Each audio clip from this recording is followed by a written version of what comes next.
Hello and welcome to Foreign Dispatches, the program that takes you around the world in 25 minutes. I'm Teniola Shoboale. On the program this week, efforts continue to de-escalate the Russia-Ukraine crisis, plus Madagascar counts cost of second deadly cyclone in 2 weeks.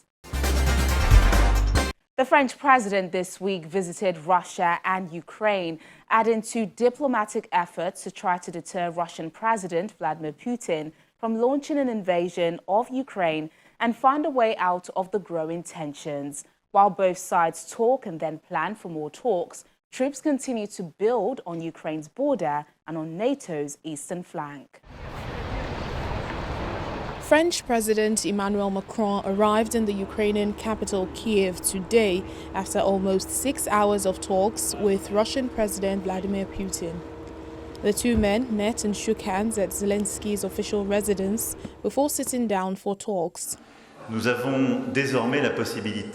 Macron told journalists in Ukraine that the talks with Russia's Vladimir Putin on Monday had helped reach the goal of preventing a further deterioration of the security crisis concerning Ukraine.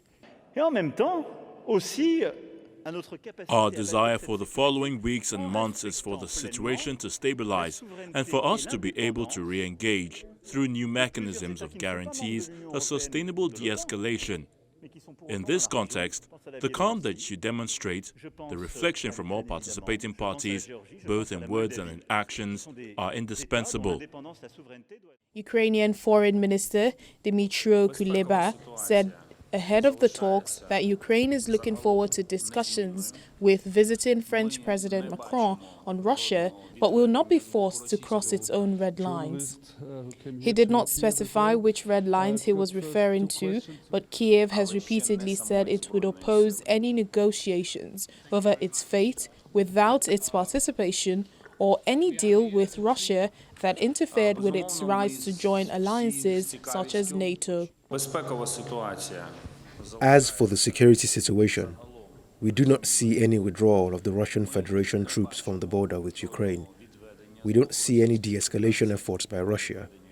We see that the general Russian scenario now is to destabilize the internal situation in Ukraine by using the threat of force, but not yet using the force itself. Obviously, we all look forward with interest to those signals that the French president is bringing from Moscow. But I have already said on numerous occasions that we are open to dialogue, ready to negotiate. We are looking for the diplomatic solution, but we will not cross our red lines, and no one will be able to force us to cross them. On Monday, the tensions between Russia and the West were laid bare during Mr. Putin's news conference with the French president when the Russian leader warned of what might happen if Ukraine joined NATO and sucked Europe into a major conflict. President Putin hinted progress had been made during the first Moscow summit with a Western leader since Russian troops massed close to Ukraine's borders, but also repeated warnings about the threat of war.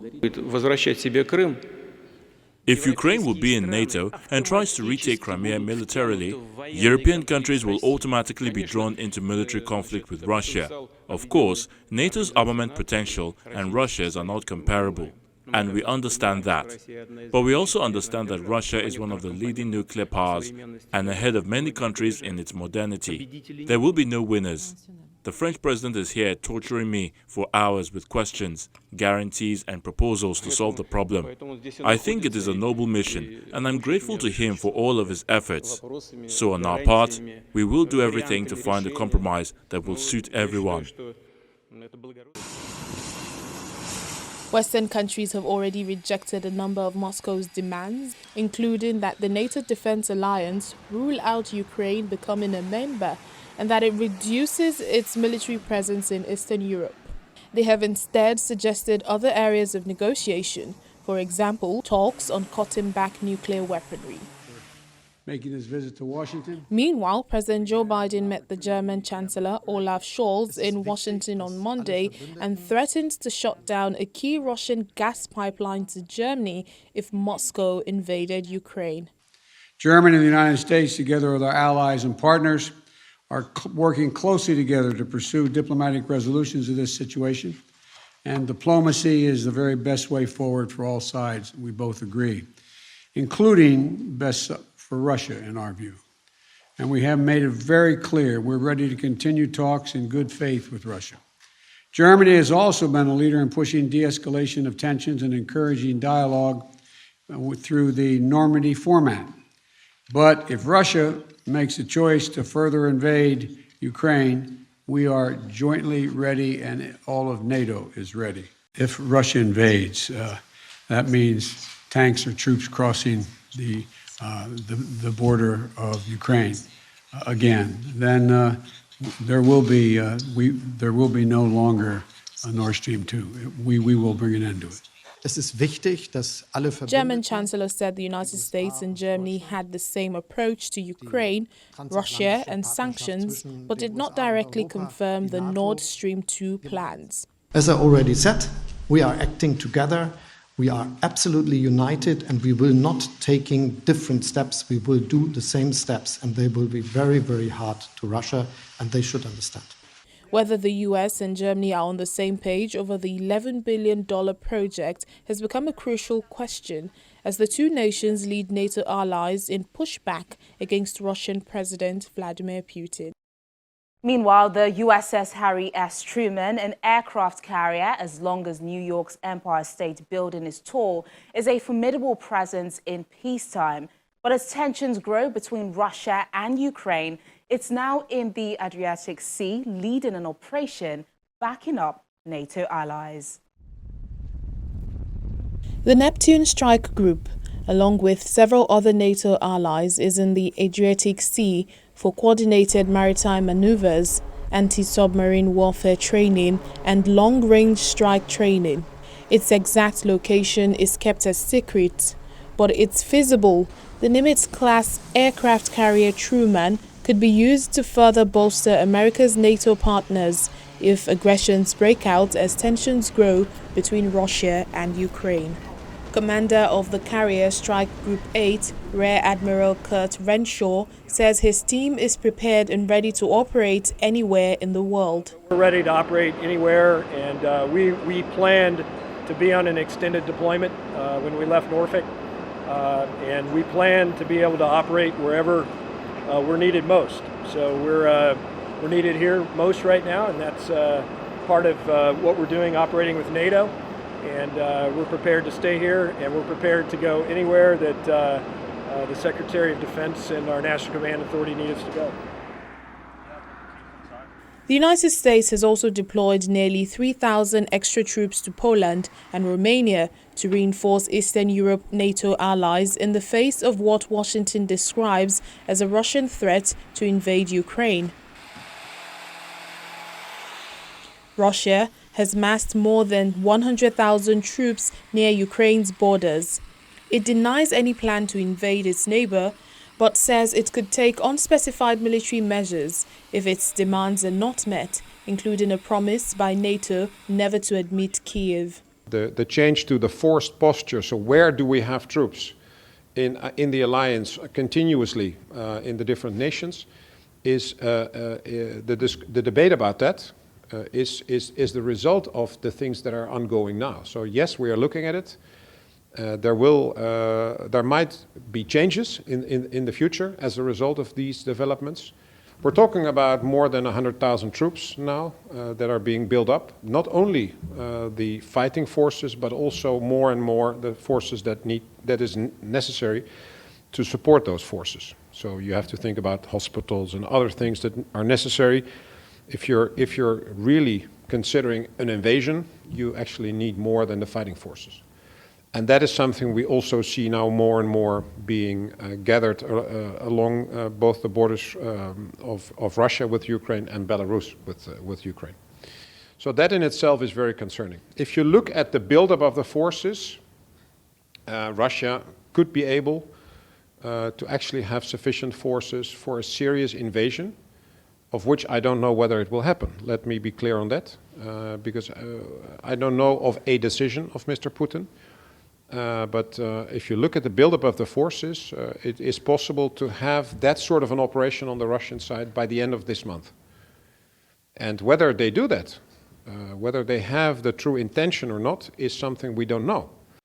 As tensions remain high, NATO says it's considering a longer-term military posture in Eastern Europe to strengthen its defenses.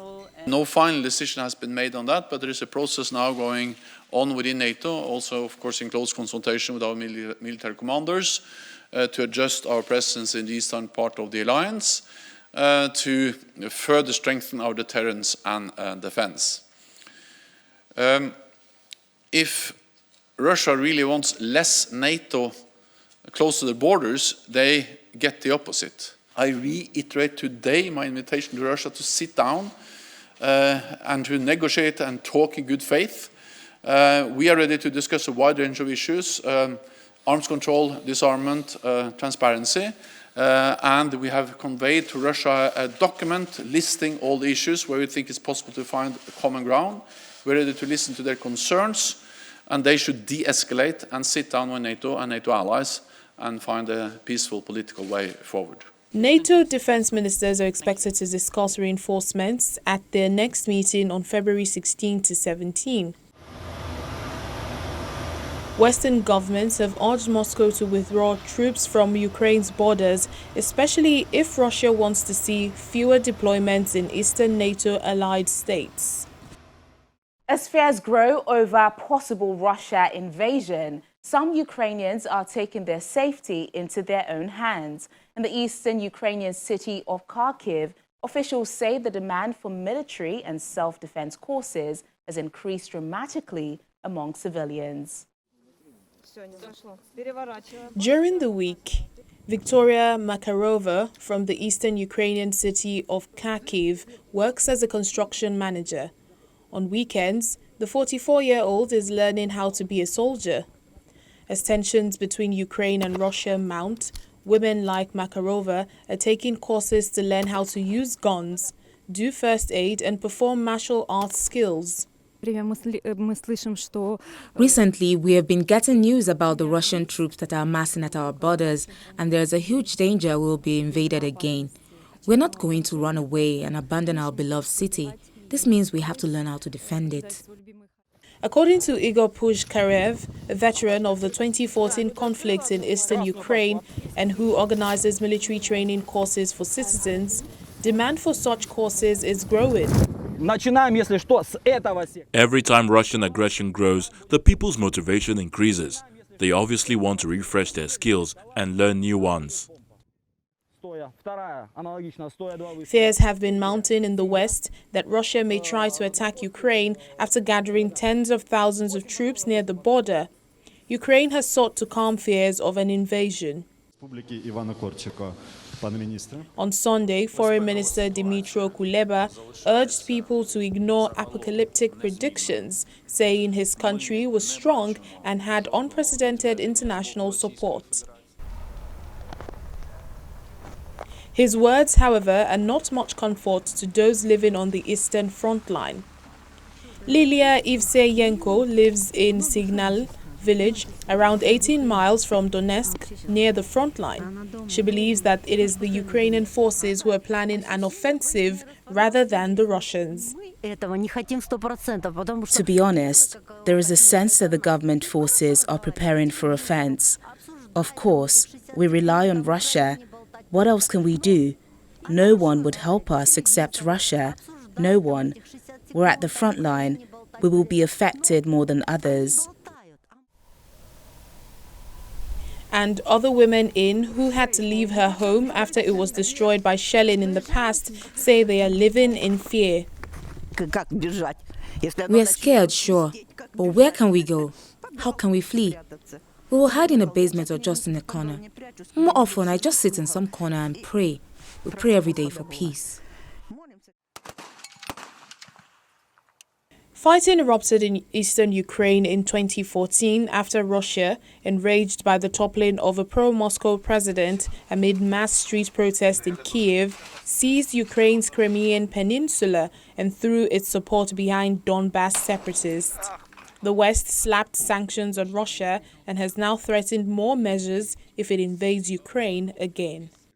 When Foreign Dispatches returns in just a moment, we shift focus away from the Ukraine crisis to the 2022 Winter Olympics in Beijing, where robots are offering a helping hand. More details after the break. Please stay with us.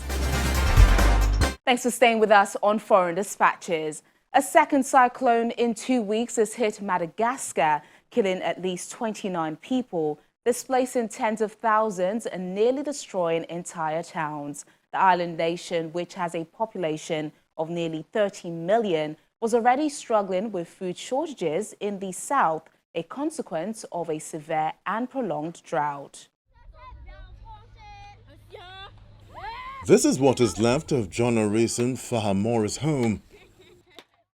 His town, Mananjari, was one of the worst affected when Cyclone Batsarai slammed into Madagascar's east coast at the weekend. Everything is destroyed. Everything. To rebuild my house, I can only hope for the government's help because everything we had in the house was destroyed by water. I was not expecting this. I couldn't even take my savings with me. The storm brought heavy rain and winds of up to 100 mph. The State Disaster Relief Agency says over 14,000 households, accounting for over 70,000 people, have seen their homes damaged or destroyed. This doctor, Malik Danish, has had to turn away a man with an injured leg for lack of medicines or clean bandages to treat him after the cyclone blew away the roof of his house, which also contained his medical practice. You see here, I have no more roof. The medicine is ruined. The clothing, everything is wet. The neighborhood people, they have nothing, and that breaks my heart, especially as a doctor. You saw the man that was here. I couldn't do anything for him. I can't work with everything damaged. I can't work like this.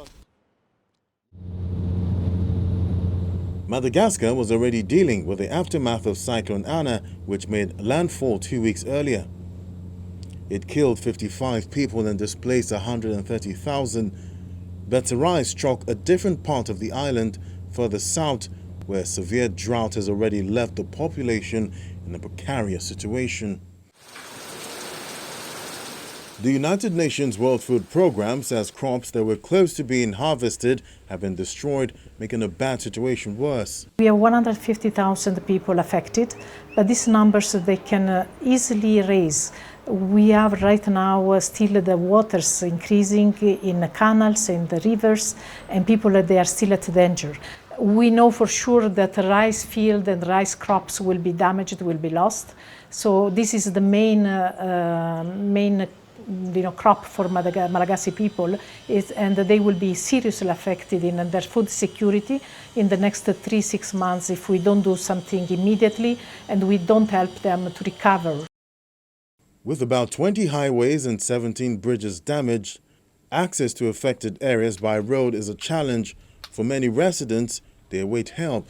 The only option now is to try to rebuild their destroyed homes.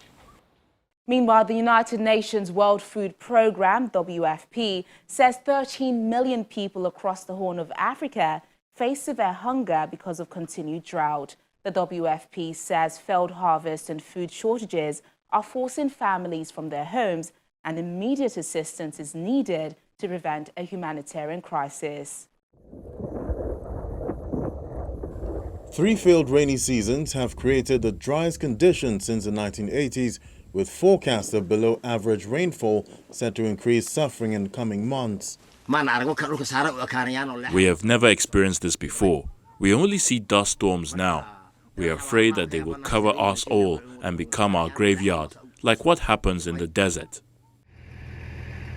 The conditions have decimated livestock, forcing thousands in a region where many are farmers into displacement camps.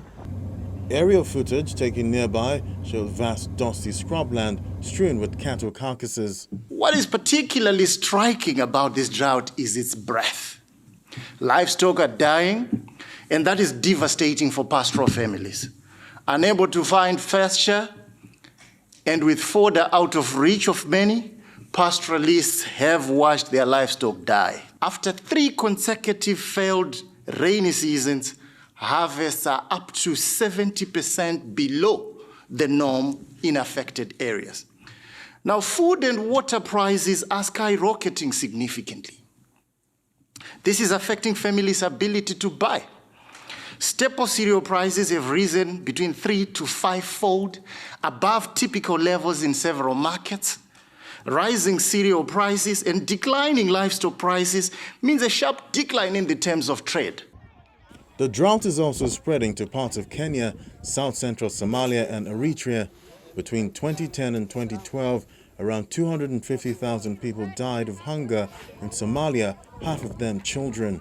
After 3 failed rainy seasons, the Horn of Africa is in the midst of a severe drought affecting up to 13 million people. Southern Ethiopia, northern Kenya and Somalia are impacted, livestock are dying, crops are failing and populations are being forced from their homes.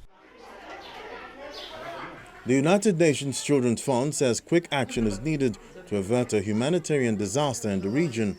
There are millions of lives that are hanging in the balance. The needs are massive and they are quickly outpacing the available funds to respond to this scale of need. We need to act now and to prevent really a catastrophe. UNICEF projects that up to 20 million people in Eritrea, Ethiopia, Kenya, and Somalia will need water and food assistance in the next 6 months. And that is almost the same amount of people as the population of Greece and Sweden combined. Further forecasts of below-average rainfall threaten to worsen and compound the dire conditions in the upcoming months. Many children are at more significant risk due to one of the worst climate-induced emergencies of the past 40 years. UNICEF warns that the region cannot cope with another storm, combining COVID-19 conflict and the climate change. And finally on the program, in a bid to curb the spread of the coronavirus, robots have taken center stage at the 2022 Winter Olympics holding in Beijing, China. From stir-fried Chinese food, dumplings, to burgers and French fries, robot chefs working in the main media center are ready to serve journalists. Keeping human interaction to the minimum is key to prevent the spread of COVID-19 in the closed-loop bubble, which separates attendees from the wider general public. Take a look. While noodles are a fairly conventional dish in China, noodles from the ceiling aren't. But that's the way lunch is dished up in the canteen in the main press center. Dumplings, pot rice and other Chinese food are among the most popular choices, which are cooked not by human chefs, but by their robot counterparts. In addition to cooking Chinese cuisines, the robot chefs can also make hamburgers and pizzas. In the dining hall, which looks like it came straight out from a science fiction film, more than half of the cooking stations are manned by robots as a means to minimize human interaction. All diners need to do is order food at the counters and wait for the food to be delivered at their tables or at the cooking stations. This is the first time. I ordered the chicken Szechuan, sauteed chicken Szechuan pepper. The food is great. Great. Came out piping hot. Fascinating actually watching the robot too make it, clean, and deliver it to the table. It's quite interesting. Weary media workers covering the Winter Games can also order a drink from a robot. The robotic agile arm can mix more than a dozen types of cocktails, both alcoholic and non-alcoholic, and it does it all in Olympic speed. It takes the robot just 70 to 90 seconds to measure, shake, and serve the perfect beverage.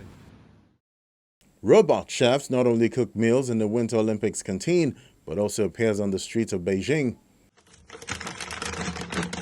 Some hotels are also using robots to deliver food to guests.